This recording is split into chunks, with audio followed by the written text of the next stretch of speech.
তামুলপুৰ জিলাৰ গোৰেশ্বৰত 10ম বাৰ্ষিক আন্তঃৰাষ্ট্ৰীয় যোগ দিৱস উদযাপন। পতঞ্জলি যোগ সমিতি আৰু মহিলা যোগ কেন্দ্ৰ গোৰেশ্বৰৰ উদ্যোগত আজি 21 জুনত গোৰেশ্বৰ টাউন হলত আন্তঃৰাষ্ট্ৰীয় যোগ দিৱস উদযাপন কৰা হয়। এই উপলক্ষে আজি পুৱা 6 বজাত যোগ দিৱসৰ বন্তি প্ৰজ্বলন আৰু কাৰ্যসূচী উদ্বোধন কৰে গোৰেশ্বৰ মহাবিদ্যালয়ৰ অধ্যাপিকা নিজৰা মেধিয়ে।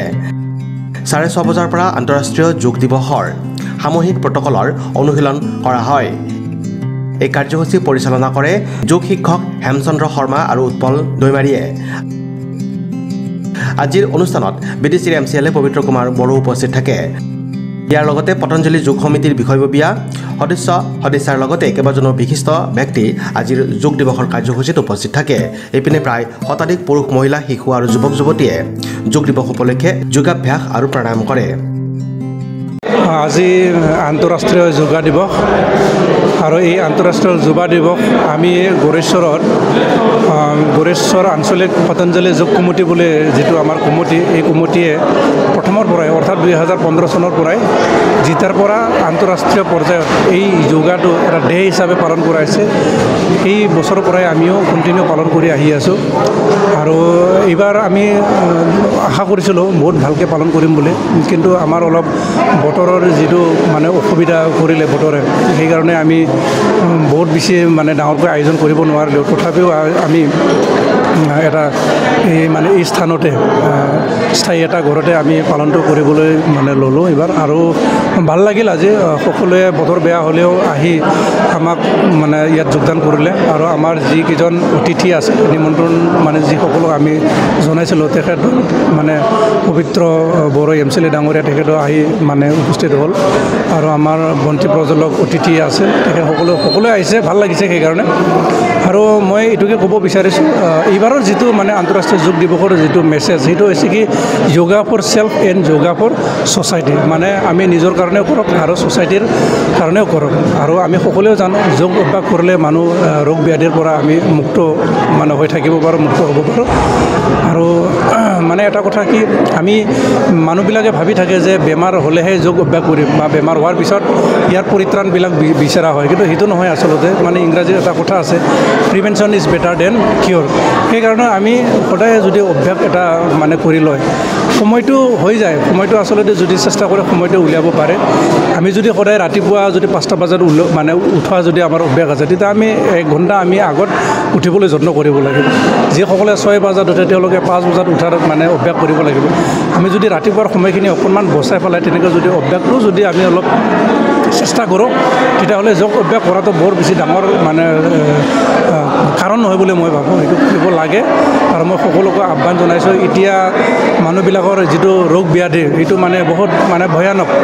মানে হঠাতে মানুহৰ কোন মুহূৰ্তত কি হয় এইটো মানে ক'ব নোৱাৰে। আৰু বহুতকে দেখিছোঁ, বহুতো শুনিছোঁ আমি মানে হঠাৎ মানুহৰ যিটো মানে মৃত্যু ঘটা, এতিয়াও এই কাৰণবিলাক আমি জানিব পৰা নাই। বিভিন্ন কাৰণ বুলি কয়, কিন্তু যদি যোগ অভ্যাসবিলাক যদি কৰি থাকে, প্ৰাণায়ামবিলাক যদি কৰি থকা যায়, তেতিয়া মই ভাবোঁ আমি কমচে কম এই মানে বেমাৰ ৰোগ ব্যাধিৰ পৰা আমি মানে বাচি থাকিব পাৰিম, স্বাস্থ্য ৰক্ষা কৰিব পৰা যাব। আৰু এই যোগ অভ্যাসটো কেৱল বেমাৰ নিৰ্মূলে নহয়, বেমাৰৰ বাদে আমাৰ যিটো মস্তিষ্ক, যিটো ব্ৰেইন শ্বাৰ্প কৰা বা মস্তিষ্কৰ বিকাশৰ কাৰণে, আৰু আমাৰ যিটো এনে ফিজিকেলি যিখিনি আমাৰ হেল্থ, সেইবিলাকো আমাৰ মানে ঠিক কৰি ৰাখে তেনেকৈ। আৰু পুৰুষবিলাকে যিটো কৰে, তেতিয়াহ'লে তেওঁলোকৰ যিটো ব্ৰেইন শ্বাৰ্প হয়, যিটো মানে সেই অভ্যাসবিলাক কৰি ৰাখিলে সেইটো মানে হয়। তো আশা কৰিছোঁ মই আজি চবকে মই এই আন্তঃৰাষ্ট্ৰীয় যোগ দিৱসৰ দিনাখন চবকে মই আহ্বান জনাইছোঁ, সকলোৱে কমচে কম শিকি লোৱাৰ পিছত অভ্যাসটো কৰক। সেইখিনিকে মই সকলোৱে আহ্বান জনাইছোঁ। আজি আমাৰ যিটো আন্তঃৰাষ্ট্ৰীয় য়োগা দিৱস, এই য়োগা দিৱসক সংগতি ৰাখি আমাৰ গোৰেশ্বৰ সমষ্টিৰ অন্তৰ্গত সন্মানীয় আমাৰ মাননীয় উৎপল দৈমাৰীৰ নেতৃত্বত য়োগাৰ আজি চৰ্চা হৈছে, শিবিৰ হৈছে একদিনীয়া কাৰ্যসূচীৰে। মই খুব ভাল লাগিল, যিহেতু ইয়াক মই নিমন্ত্ৰণ কৰিছিল। সকলো শ্ৰেণীৰ ইয়াত ব্যক্তিসকলে মানে অংশগ্ৰহণ কৰিছে শিশুৰ পৰা মানে বৃদ্ধলৈকে এই হিচাপে মই কমেও মানে 5টা বছৰমান এই য়োগা লগত সম্পৰ্কটো আছে হিচাপে যিখিনি দেখিলোঁ অলপ চৰ্চা হৈছে আজি এইটো য়োগাটো যিহেতু শৰীৰ চৰ্চা বুলি মাত্ৰ নহয় গোটেই দিশটো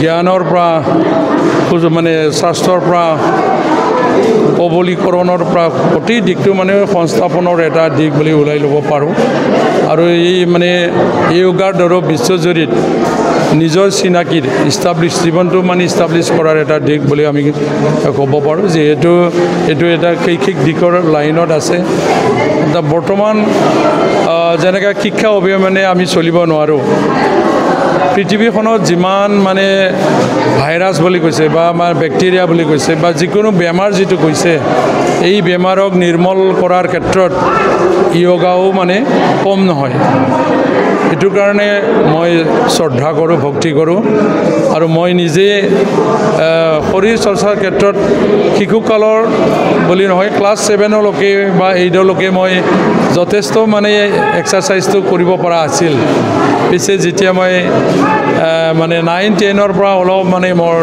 এই যিটো অভ্যাস এই অভ্যাসটো কমি যোৱাৰ কাৰণে মোৰ যিটো বডি যিটো ষ্ট্ৰেংথ এইটো অলপ দুৰ্বল অৱস্থাত অহা যেন মই নিজে অনুভৱ কৰিছোঁ আৰু বহুত মানে স্বাস্থ্যৰ ক্ষেত্ৰত যিখিনি মোৰ ষ্ট্ৰেংথ থাকিব লাগিছিলে ইয়াৰ মানে মই নিজৰ কথাকে ক'লোঁ যেনিবা হাই প্ৰেছাৰ আছে চুগাৰ আছে মানে শ্লিপ ডিছ আছে এইখিনি নিৰাময় কৰিব লাগিলে বা নিৰাময় যদি কৰিব বিচাৰে য়োগা দৰেও আমি নিৰাময় কৰিব পৰা সুবিধাটো আছে ইয়াত মানে টিভি খুলিলে গম পায় মোবাইলটো খুলিলে আমি গম পাওঁ আৰু সেই যিখিনি মানে ব্যৱস্থাপনা বা যিখিনি লেচন এইখিনি আইডিয়াটো এই য়োগাত গোটেইখিনি আছে ইয়াৰ শ্ৰেষ্ঠ বুলি ক'লে মাননীয় আমাৰ ভাৰতৰ এজন ব্যক্তিক আমি ক'ব পাৰোঁ ৰামদেৱৰ যিখিনি আমি য়োগাৰ ফৰ্মুলা তেখেতে মানে ছাকচেছ হোৱাটো আমি দেখিছোঁ মই তাৰ কাৰণে যিসকলে আজিৰ প্ৰশিক্ষণৰ নেতৃত্ব লৈ যি মানে প্ৰশিক্ষণ শিবিৰ উদযাপন কৰিলে তাৰ কাৰণে মই মাননীয় উৎপল দৈমাৰী তথা অৰুণ ৰয় আৰু যি মানে বিষয়াসকলে লিডিং কৰিলে তাৰ কাৰণে তেখেতসকলক মই ধন্যবাদ জ্ঞাপন কৰিছোঁ আৰু আমাৰ শিবিৰত যি অংশগ্ৰহণ কৰা ব্যক্তিসকলকো মই ধন্যবাদ জ্ঞাপন কৰিছোঁ আৰু আমাৰ মাননীয় সাংবাদিক বন্ধুসকলকো মোৰ তৰফৰ পৰা আন্তৰিক শুভেচ্ছা জ্ঞাপন কৰি মই ক'ব লগাটো এইখিনিতে সামৰিছোঁ। Next report news express Assam.